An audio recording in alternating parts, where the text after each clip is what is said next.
When it comes to the partnership between Walter White and Jesse Pinkman, there was a number of times that they could have gone their separate ways. But because of Walter's need to have control over Jesse, no matter how bad things got between them, he just couldn't let him go. And it's never been more clear than when he decided to use Brock to bring him over to his side, because up until that point, Walter and Jesse were basically done with each other. But with Gus threatening to end Walter's entire family, including his, he had no choice but to resort to drastic measures, and with his infinite wisdom, he chose to put an 8-year-old boy in a hospital and blame it on Gus. And even when confronted by Jesse, Walter stood firm on his lies no matter what. And it took nearly an entire season for Jesse to figure out the actual truth. And when he did, he had a pretty reasonable reaction to the whole thing. And all this took place during one of the most pivotal moments in the series, because had Jesse just left town when he was supposed to, there is no exaggeration when I say this, but Breaking Bad would have been completely different. But just how different? Well, that's what we're here to find out, because in this video, I'm going to rewrite one of the most pivotal scenes in Breaking Bad and see where things go from there. And before we get started, if you could leave a like to support the channel, I'd appreciate it. And also, comment down below your favorite scene in Breaking Bad, just so I know it's real. But now, let's get into it. While standing out in the desert with Saul, Walter arrives to have a conversation with Jesse about him leaving town. Because even though it's primarily for the benefit of Walter, he brings up the fact that Jesse being out on bail for throwing his money away is definitely going to get the feds to pay closer attention to him. And knowing that he broke up with Andrea a few weeks ago, Walter adds on by saying, "Jesse, I want to help you, because I know that you want to be done with all this. And with what you have here, which isn't much, I think the best thing for you to do is just to start fresh. How does that sound, son?" And while Walter's explaining the benefits of the disappear, Jesse would see through the concerned dad approach and would ask him to tell him the truth. Because while he was being interrogated by Hank, he let him know that he was fully aware that Walter's Heisenberg. And with them both being aware of the kind of person that Hank is, they know that he's not going to just let this go. And Jesse tells him, "Mr. White, how about you just stop trying to make this seem like you really give a shit about what happens to me?" And Walter tries to calm Jesse down by saying, "Jesse, what are you talking about? I'm just trying to—" "You know what? Just stop it," Jesse says, cutting him off before saying, "We both know that your brother-in-law is never gonna let up now that he knows who you are. And the only thing that he can do is try to use me to get to you. But you don't trust me enough to keep your secret. And instead of just saying that, you want to do this intervention to get me to leave." And Walter speaks up saying, "Jesse, that is not true." But in response, Jesse tells him, "Oh yeah? Then tell me, why are we way the hell out here? In case I say no?" He says on the verge of tears, and as Walter's tripping over his words, Jesse wipes his face and tells him, "Just tell me you need this, and I'm gone." And while they stare at each other with unbroken eye contact, Walter has a pained look on his face that says more than he could ever say with words.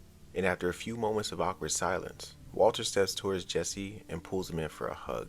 And as they embrace, Walter says in a defeated tone, "Jesse, I need this." And this would cause the young meth cook to cry and break down in Walter's arms, because this was confirmation that Walter never really cared about him. And if he did say no, there was a chance that he would have been killed off just like Mike. So when getting into Saul's car to leave, before he's able to close the door, Walter stands in front of him, and as a final gesture, he extends his hand for a handshake. And after looking at his hand, then up at Walter, Jesse shakes his hand and concludes his partnership with Walter White. When Saul and Jesse get back to his office, they once again go over the instructions for the disappearer and letting him know where to stand and what to look for. And when they get to the subject of money, although he threw his out the window, Walter made sure that he put some money aside just for him, and showing in his own way that he did care for Jesse. So while putting the money in a duffel bag, instead of Jesse smoking up in the office, he wouldn't feel the need to, likely because he had that conversation with Walter. So rather than him being a nervous wreck, he would just feel numb to everything that's happening. And against Saul's wishes, Jesse decides to add the drugs to the bag of money, and figuring that if he's gonna get high, he'll do it when he gets settled into his new life. And once he was all packed up and ready to go, Saul tells Huel to drop Jesse off at the location. And while Jesse is walking through the door to pass Huel, Saul would signal something to Huel before going to follow Jesse to the car.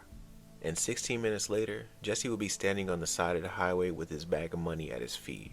And as he waits for the disappearer to arrive, he feels at peace with his choice to leave. He knows he really doesn't have anything keeping him in Albuquerque, and after being jammed up by the police, this would be his only opportunity at a free life.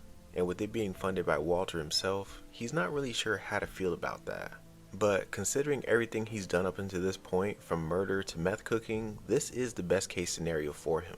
Plus, with him having a little more than half an ounce of weed as well as a couple $100,000 in cash, he really can't complain about his circumstances. And as he continues to wait, Jesse pulls out a pack of cigarettes. But before he can even light one, the kidney bean shaped van pulls up and he gets one last look at his hometown before he gets in the van and starts his whole life all over again. The next day, we pick up with Walter on the phone with Saul, and after confirming that he has indeed left town, he decides to record a confession tape that pins everything on Hank. And with there being nuggets of truth in that confession, like the medical bills as well as his obsession with Gus, it would be nearly impossible for Hank to prove these accusations false. This is my confession. And shortly after, Walter and Skyler set a meeting with Hank and Marie at a restaurant to see if they can resolve this peacefully. But almost immediately, Hank becomes a ball of rage and he lets Walter know that this will never be over until he's behind bars. But Walter insists that whatever Hank thinks he knows, he can never prove any of it, so why even go through the trouble? And throughout their conversation, Skyler pleads for the sake of their family to just let this go. Because regardless of these allegations, Walter's no longer in that line of work, so even if they did go looking, there's nothing that they would find. But her words do nothing but make Hank more upset, because she's basically telling him that although he knows that Walter's a drug-dealing murderer, he should just let it go because he's retired. But to Hank, there's no such thing as a retired drug dealer, and he lets her know that she can sit in the cell right beside him if she wants to keep defending him. And the same goes for you if you stick with him. But seeing that this discussion isn't going anywhere, Walter remains the person who's the most calm at the table, and he simply apologizes that they couldn't come to an understanding. And while him and Skyler get up, before they leave, Walter slides the confession tape over to Hank. And after watching it and seeing what Walter is trying to do, the first person he calls is Steve Gomez. And once he finally told him about his brother-in-law, he would ask him to find out what's going on with Jesse. Because he knows from their conversation in the interrogation room that Jesse wants to talk to someone. And if it's not to Hank, it could be to Steve Gomez. But just when he started to get his hopes up, Hank is told that Jesse is out on bail, which makes things a bit more complicated, because he could be anywhere. And knowing that he's holding Walter's secrets, there's always the possibility that Walter had him killed to protect his own interests. But wanting to remain positive, he decides to go to any known location that Jesse could be at, from his parents' house to his place, and even reaching back out to Badger for information. But each and every time, everyone says the same thing. Either they haven't seen him or they don't want to talk. And as the days turns into weeks looking for a shred of evidence or information, Hank comes up with nothing. And this obsession would even start to interfere with his work as ASAC. And when questioned on why things aren't getting done like they're supposed to, for a moment, he considers coming clean to Director Ramey about who his brother-in-law actually is. But remembering the Mike Ehrmantraut case, he knows that he needs some sort of concrete evidence. Because that confession tape could be the final nail in the coffin for him if he doesn't play his cards right. So against his better judgment, he would just say that he'll do better with the police work and not even mention Walter at all. But work isn't the only thing that he's been neglecting, because when he gets home, he spends the majority of his time in the garage and reviewing case files. But his lack of getting anywhere frustrates him to the point where he doesn't even want to talk to Marie. And this leaves her alone for days without speaking to anyone, because usually she would hang out with Skyler and the kids. But since they're not exactly speaking at the moment, she would begin to fall back into her old ways and start shoplifting again. Back over with Walter and Skyler, after leaving the restaurant with Hank, they continue to live like nothing ever happened. Business at the car wash is good, and their marriage has even gotten stronger because of all this. And although Lydia did try to pull him back into the meth business, there's nothing that she can threaten him with that will actually get him to go. And considering that he was the one to kill both Gus and Mike, after she's told no once by him, she never asked again. And over time, her relationship with Todd would dissolve into nothing. Because for as much ambition that he does have, his product can't even get up to 80%. So just like that, the meth empire that Walter entrusted Lydia and Todd with would collapse and be nothing more than a tank of methylamine that sits at Jack's compound. But for Walter, with everything that he has going on, that would be a non-issue for him. Especially with Hank looking for something to have on him. And honestly, he probably wouldn't even know about it anyway.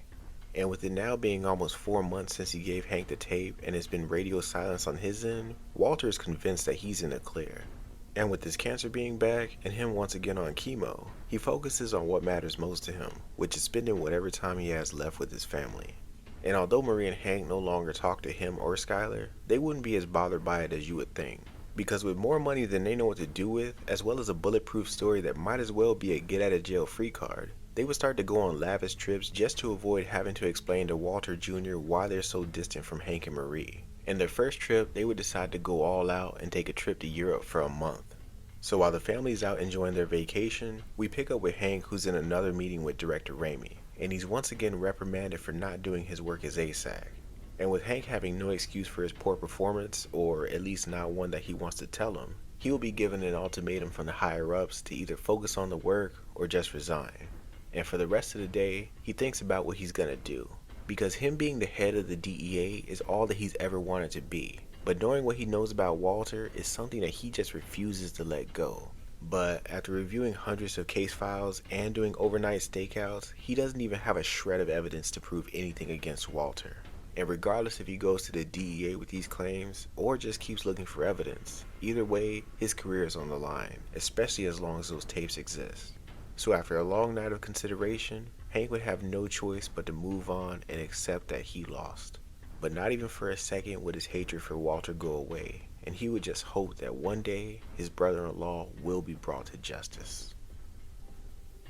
We pick up hundreds of miles away in a small town in Omaha, and we see Jesse, who's been adjusting to his new life. And it would seem that from the moment he got there, nothing but good things has been happening to him.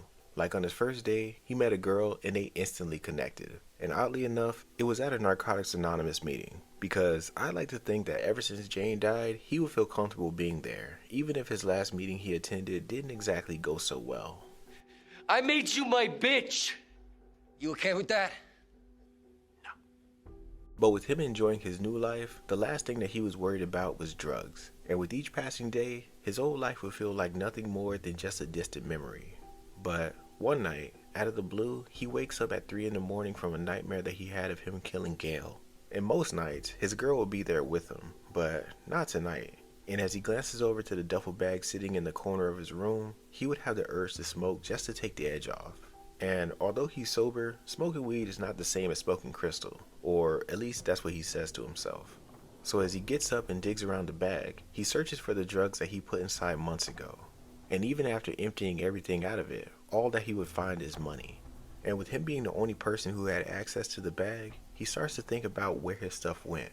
And the only time he didn't have the bag was when Huel handled it when he was getting dropped off at the pickup spot for the disappear. And as he looks at the money laid out on the ground, he puts the pieces together about where his drugs went.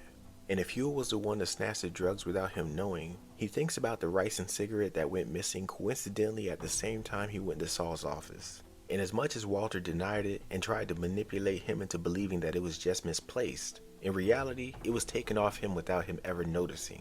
And he makes the gut-wrenching realization that when Brock got sick, he didn't accidentally eat the lily of the valley berries, but instead, it was a coordinated plan to get him to believe that Gus was somehow behind everything. But really, it was Walter and Saul that poisoned him. And Jesse figuring this out now, he will be so mad that he's literally shaking with anger. And with him unable to go back to sleep, he packs his money and leaves the peaceful new life that he made for himself behind. And he gets into his car and drives all the way back to Albuquerque with one thing on his mind. And that's to put an end to the monsters responsible for destroying so many lives. Walter and Saul. Back over with Walter, he's forced to come home early due to him needing to get his treatment. So while Skylar, Jr. and Holly stay in Europe for another few weeks, Walter has just landed and he's on his way back home. But on his way back, he makes a stop at the car wash just to check on how things are going. And honestly, he couldn't be more relaxed after coming back from vacation. But on the other side of town, we see Jesse has just pulled up to the parking lot of Saul's office. And as he looks around, he takes a small baggie of meth that he got from a local dealer, and while snorting it off a CD, he starts to hype himself up before going inside. And the moment he does, he walks straight into Saul's office and locks the door behind him. And with Saul being confused as to why Jesse's even there, he says to Jesse, "Hey kid, what brings you back into town?" But his question is met with a punch to the face as he knocks him to the ground. And as Jesse continues to beat on him, Saul calls for Huel to help. And while dragging himself to a drawer with a gun in it, Jesse gets a hold of it before Saul. And the second the door opens and Huel and Francesca comes in, Jesse points the gun at Huel and he hits him in the shoulder, causing him to fall to the ground.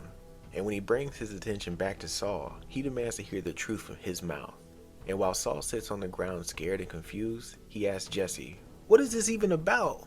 And with an angry tone, he says to him, "You had him take it off me, didn't you?" And Saul says, "Are you talking about your dope? Yeah, fine, I did, but that was because my guy wouldn't have taken you if you had it." And Jesse says in an angrier tone, "And what about the cigarette?" "The what?" Saul would ask, but Jesse would quickly say again, "The rice and cigarette. You had him take it off me, didn't you? Didn't you?" And as Saul cowers with his hands up, he would admit the truth and say, "Okay, Jesse, yes, I had Huel lift the cigarette from your pack, but that was only because Walter told me to do it. He made me." And with Jesse's hand shaking, he says to him, "So you helped Mr. White poison Brock?" "Jesse, you have to believe me. I had no idea what he was gonna do. I would have never agreed to poisoning a child, but Walter said that he was doing this to save you. He was protecting you." Saul says while begging for his life, and maybe under different circumstances, Jesse would have had some level of understanding. But with this being a kid that was poisoned by two people that he considered partners, it's hard for him to look the other way. But knowing that Saul was just a victim of Walter's manipulation, instead of killing him outright, he would shoot him in both his legs, because he can't walk away from this unscathed. So while he cries out in pain, before Jesse leaves, he takes Saul's car keys as well as one of his cell phones, and his next stop will be to pay a visit to his old teacher. Picking up with Walter, who just got to his house, the first thing he does after bringing his bags inside is to take a much needed shower. And while inside the bathroom, Jesse pulls up in Saul's white Cadillac and he's once again snorting meth off a CD. And seeing that the car is in the driveway, it confirms that Walter is home. And with a gun in his pocket, he is more than ready to finish this. And when he walks up to the front door, he's kind of surprised to see that the door is unlocked. And he would just walk in. And while standing in the middle of the living room, he would hear the shower running in the back room, and he would just decide to wait. And after a few minutes, Walter would be fully dressed and walking from the hallway to the living room. And initially, he doesn't even notice Jesse. But after adjusting his curtains to the backyard, when he turns around, he would see the gun first, then to his shock, a very angry looking Jesse Pinkman. And he says to him, "Jesse, what are you doing here?" And Jesse would say, "It was you. This whole time, it was you." "Jesse, what are you talking about?" Walter says while slowly stepping towards Jesse. But with a tight squeeze on his gun, Jesse tells him, "Don't play stupid, Mr. White. Saul told me everything. It was you that poisoned Brock. And for what? Just for a move? Just to get me back on your side?" And Walter tries to explain himself by saying, "Now Jesse, that's not entirely true. I was simply trying to—" "So that's not what happened. You didn't poison an 8-year-old boy just to get me to help you kill Gus," Jesse would say, cutting off Walter and getting right up to his face. And Walter tries to calm him down by saying, "Jesse, you have to believe me when I tell you, nobody was ever in danger." But Jesse would snap back by saying, "Do not try to change the subject, Mr. White. All I want is for you to admit what you did. Now admit it." And as Jesse is waving the gun around, it causes Walter to stutter his words and making Jesse more upset as he just yells out, "Just admit it." And he ends up knocking Walter to the ground. And as he towers over him, Jesse would say with a definitive tone, "I'm only going to ask you this one more time, Mr. White. Admit what you've done." And as Walter stares down the barrel of the gun, he says to Jesse, "Okay, I did do it. But Jesse, you have to know that I had everything under control and no one was ever going to get hurt." And Jesse grits his teeth with the gun still tightly gripped and he would say, "Why? And I want the fucking truth." And seeing that Jesse is unhinged and he can't exactly predict his next move, Walter is careful with his words and he would say, "I told you that Gus was planning on killing my entire family. And we both know that he wouldn't have stopped with me. And eventually, you would have been next. So to save both our lives, I made a choice. And when it's all said and done, that choice paid off." And as Jesse takes in this information, he's not detecting an ounce of remorse from Walter. And he's once again trying to make it seem that he poisoned Brock to save him, when in fact he did it to save himself. And making that connection would just further anger Jesse, and he looks down at Walter with disgust and just says to him, You gotta go, Mr. White." And before Jesse pulls the trigger, Walter's last words would be, "No, Jesse, wait!" And a few moments after killing Walter, Hank, who received the news about Saul, would be the first to arrive at the house. And seeing the car in the front yard, he goes to kick in the door. And when he finds Jesse standing over Walter's lifeless body and breathing heavily, he demands that he drops the gun. And with Jesse almost euphoric that he was actually able to do what he set out to do, he would have no issue with putting it down. And when he turns around to face Hank, he tells him, "I had to do it. He had to go." And as Hank looks down at the blood coming from the bullet wound in Walter's head, he just tells Jesse, Look, I get it, but I hope you know what comes next, Jesse. And in response, he says to Hank, I don't care. Just do what you gotta do. And after being cuffed, Hank would take Jesse down to the station for booking. But this wouldn't exactly be the victory that he was expecting, because although he was able to get an interview with Jesse and get a full confession out of him, every word that he said about what happened from killing Gail to the train heist would be nothing more than hearsay. And although a very convincing story, there wouldn't be an ounce of evidence to support any of these claims. But because he did commit first-degree murder, and not to mention shooting both Saul and Huel, Jesse would be going to prison, and likely for the rest of his life. And like a wildfire, the news spreads to all corners of Albuquerque, and when it makes it to Lydia, the thought of her name being brought up causes her paranoia to be at an all-time high. And without the voice of reason like Mike or Walter to ease her mind, she would make a phone call to Todd and say, I don't know if you've seen the news yet, but I have a job for you and your uncle. Hey everybody, and thank you for watching this video, and I hope you enjoyed another story from the Heisenverse. And I have to say, with all the changes made, things in this version of Breaking Bad end on a relatively positive note. I mean, sure, Walter's dead, and Saul and Huel were shot, and maybe Jesse might die in prison, but with Hank and Gomez alive, I'm sure investigations can be launched against Lydia and Todd, because we know that Hank isn't the type to give up his search for the bad guys. And I guess the real question would be, what happens when Skyler and Junior get back into town? And the more I think about it, there cannot be anything good happening for them in Albuquerque. But that's just me. But now I want to hear from you guys. What did you think of this story? Did you like it? Is there anything that you'd change? And what's the next What If I Did you'd like for me to cover? Whatever it is, let me know down below in the comments and I'll do my best to respond. But until then, my name is Merge. Later.